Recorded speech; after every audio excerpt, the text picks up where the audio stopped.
날마다 하나님 말씀 가까이는 성도님들에게 하나님의 은혜가 함께하길 원합니다. 오늘 하나님 주신 말씀은 시편 25편 1절에서 6절까지 말씀입니다. 여호와여, 나의 영혼이 주를 우러러 보나이다. 나의 하나님이여, 내가 주께 의지하였사오니 나를 부끄럽지 않게 하시고 나의 원수들이 나를 이겨 개가를 부르지 못하게 하소서. 주를 바라는 자들은 수치를 당하지 아니하려니와 까닭 없이 속이는 자들은 수치를 당하리이다. 여호와여, 주의 도를 내게 보이시고 주의 길을 내게 가르치소서. 주의 진리로 나를 지도하시고 교훈하소서. 주는 내 구원의 하나님이시니 내가 종일 주를 기다리나이다. 여호와여, 주의 긍휼하심과 인자하심이 영원부터 있었사오니 주여 이것들을 기억하옵소서. 아멘. 오늘 본문 시편 25편에서는요, 간절히 주님을 기다리는 시인, 특별히 다윗의 모습을 우리는 발견하게 됩니다. 5절이지요. 주의 진리로 나를 지도하시고 교훈하소서. 주는 내 구원의 하나님이시니 내가 종일 주를 기다리나이다. 다윗은 지금 종일토록 주를 기다린다라고 고백을 합니다. 그래, 다윗은 어떠한 모습으로 주를 기다립니까? 1절에 보니 여호와여, 나의 영혼이 주를 우러러 보나이다. 내 영혼이 주님을 우러러 봅니다. 그러면서 주님만을 바라보며 주님을 간절히 기다립니다 라고 고백하고 있는 거예요. 1절의 말씀을 원어적으로 보게 되면요, 하나님, 나의 영혼을, 생명을 하나님께 드립니다 라는 의미가 있어요. 그러니까 25편의 시인 다윗은요, 어떠한 문제를 만났는데 주님을 간절히 기다린다라는 거예요. 내 생명, 내 목숨 주님께 맡기고 주님을 바라보며 주님을 간절히 기다린다. 왜 그렇습니까? 바로 2절에 보니 나의 하나님이여, 내가 주께 의지하였사오니 나를 부끄럽지 않게 하시고 나의 원수들이 나를 이겨 개가를 부르지 못하게 하소서. 나를 부끄럽지 않게 하시고 원수들이 나를 이기지 못하게 하옵소서. 그래서 다윗은요, 주님을 간절히 바라보며 목숨을 내놓고 주님을 기다리고 있다라는 거예요. 바로 이 대목에서 다윗이 처한 문제를 대충 우리가 이해하게 됩니다. 그러니까 원수들이 다윗을 감싸고 있는 거예요. 그 원수가 사울이든 아니면 적군이든 다윗의 반대파든, 아무튼 다윗은 죽음의 위기 속에서 간절히 하나님을 기다리고 하나님을 바라보겠노라 고백하고 있다라는 것이지요. 그러면서 3절은 이런 믿음의 고백을 합니다. 주를 바라는 자들은 수치를 당하지 아니하려니와 까닭 없이 속이는 자들은 수치를 당하리이다. 이 3절은요, 다윗의 믿음의 고백인 거지요. 주님을 믿는 자, 주님을 바라는 자는 당연히 수치를 당하지 아니하고 주님을 바라보지 않는 자, 그 사람들만 수치를 당합니다. 그런데 이 신앙과 믿음의 고백을 했지만 우리가 더욱더 힘든 것은, 우리 현실은 그 반대일 때가 있다라는 거예요. 주님을 바라보고 믿고 신뢰합니다.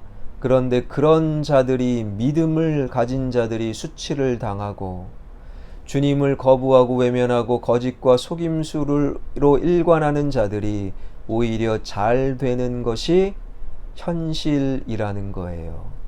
그래서 이 현실이 너무너무 힘들어서 주님께 생명 걸고 바라보며 간절히 기다립니다.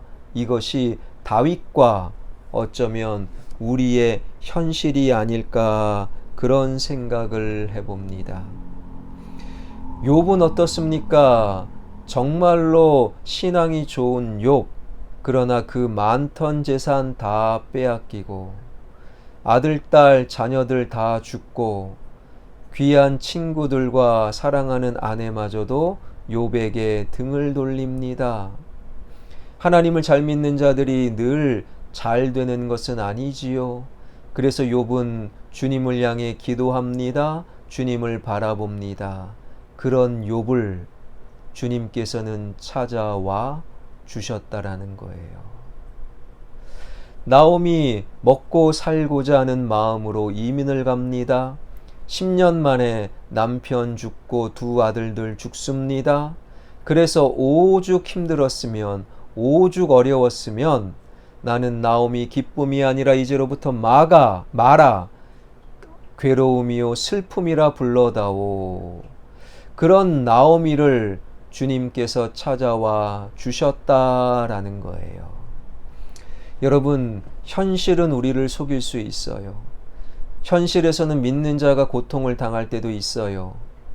그러나 결코 우리를 속이지 않는 영원한 진리는 주님을 바라보며 주님께 기도하는 자는 반드시 주님께서 찾아와 주신다는 진리, 그것은 결코 바뀌지 않는다라는 거예요. 기도하는 자, 바라보는 자를 찾아오시는 주님, 그 주님은 어떤 분이십니까? 오늘 6절은 이렇게 소개합니다. 여호와여, 주의 긍휼하심과 인자하심이 영원부터 있었사오니 주여 이것들을 기억하옵소서. 이 6절의 말씀은 출애굽기 34장과 연결되어 있어요. 출애굽기 34장에서 모세는 이스라엘 백성들을 대표하여 시내산에 올라가 십계명 여호와의 법궤를 받게 되지요. 그런데 모세가 쉽사리 빨리 기대한 것만큼 빨리 오지 않으므로 시내산 밑에 있던 이스라엘 백성들은 금송아지를 만들어 이것이 하나님이다, 금송아지에게 예배하며 경배하는 그러한 말도 안 되는 일을 펼치게 되지요. 이때 하나님께서는 그 이스라엘 백성들을 싹 쓸어버리려고 하십니다. 사실은 싹 쓸어버려도 아무런 말할 수 없는 상황. 그런데 모세 한 명이 중보기도 하잖아요. 그래서 하나님은 이스라엘 백성들, 우상 숭배를 했던 이스라엘 백성들을 다시금 살려주시지요. 그때 하나님께서 이렇게 당신을 소개하십니다. 여호와로라, 여호와로라, 자비롭고 은혜롭고 노하기를 더디하며 인자와 진실이 많은 하나님이시로다. 이 출애굽기 34장의 금송아지 사건이 오늘 본문 6절에 나오는 하나님과 연결되어 있다라는 거예요. 뻔뻔하게 우상을 섬기는 백성들을 품으시고 용서하시고 긍휼과 인자와 사랑으로 다가오시는 하나님, 그 하나님이 내 편 되어 주시고 나를 인정해 주시고 그 하나님께서 부르짖는 자, 우러러보는 자, 기다리는 자를 반드시 찾아오실 수밖에 없다라는 거예요. 찾아오시는 주님께서 어떤 일을 펼치시는가? 욥을 생각해 보십시다. 욥을 찾아오신 주님, 그렇다고 아내가 다시금 돌아온 것도, 그 아들들, 그 딸들이 고스란히 다시금 살아난 것도 아니었어요. 나오미를 찾아오신 주님, 그렇다고 죽은 남편, 죽은 두 아들들이 고스란히 살아난 것도 아니었다라는 거예요. 여러분, 이것이 굉장히 중요합니다. 주님께서 찾아와 주셔요. 그러나 원래대로 돌아가는 일은 없다라는 것이지요. 그러나 주님께서 나오미와 욥의 마음과 생각을 지켜주셨다라는 거예요. 흔들릴 수 있는 마음, 포기하고 싶은 생각을 지켜주신 주님. 그래서 두 아들들 사랑하는 남편이 다시 돌아오지 않았지만 원래 딸들이 살아오지 않았지만 그러나 나오미와 욥의 마음을 지켜주신 주님, 그 주님과 걸어가야 될 그 신앙의 여정을 계속 걸어갔던 욥과 나오미 그리고 다윗. 여러분, 그래서 빌립보서 4장 6절 7절은 이렇게 증언하고 있는 것이지요.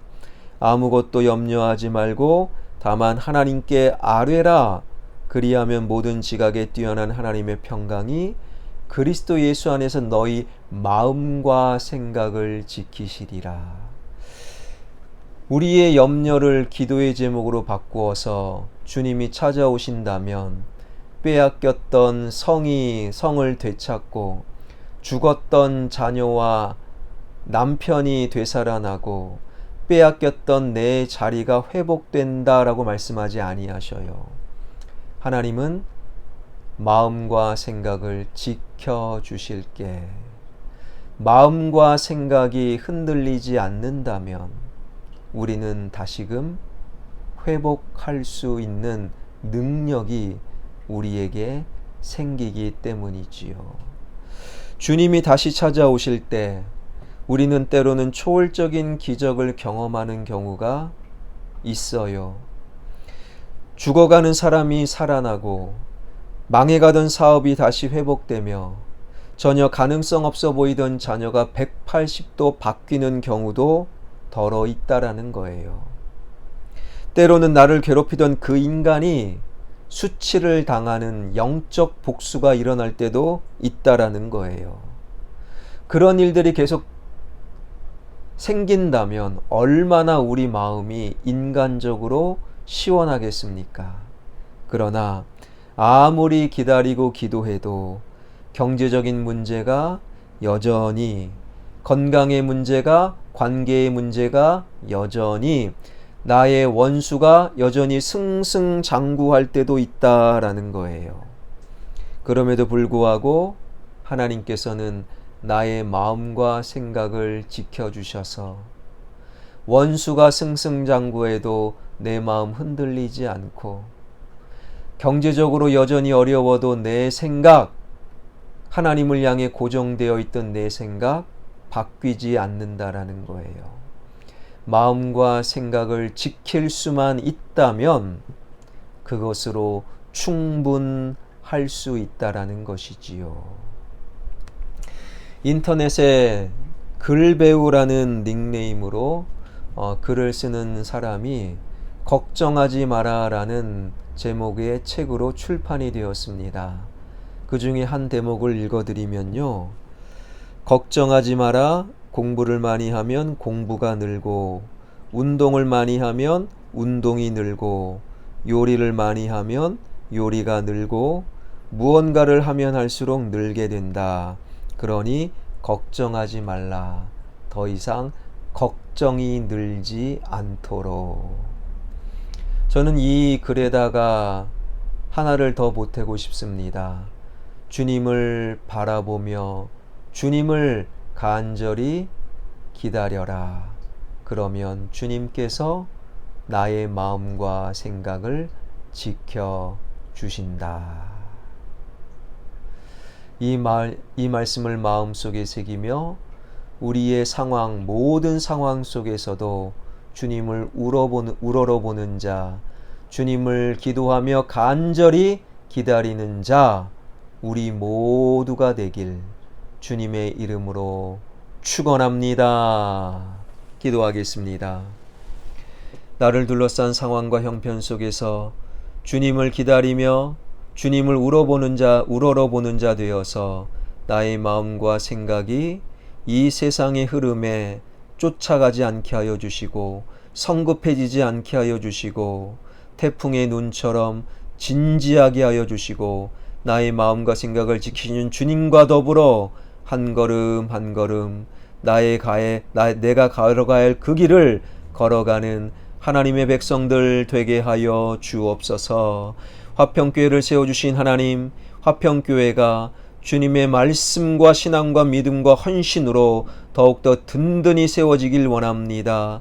모든 부서와 기관들, 모든 지역과 구역들, 교사들, 하나님 우리의 섬김으로 인하여 하나님의 역사가 일어나게 하여 주시고, 섬기며 봉사할 때 하나님의 놀라운 갚으심의 은혜가 섬기는 자들에게 임하게 하여 주옵소서. 모아타운과 지역개발 주님께서 인도하여 주시고, 그와 함께 진행되는 성전 건축 가장 좋은 길로 하나님께서 인도하여 주실 줄 믿습니다. 예수 그리스도의 이름으로 기도하옵나이다. 아멘.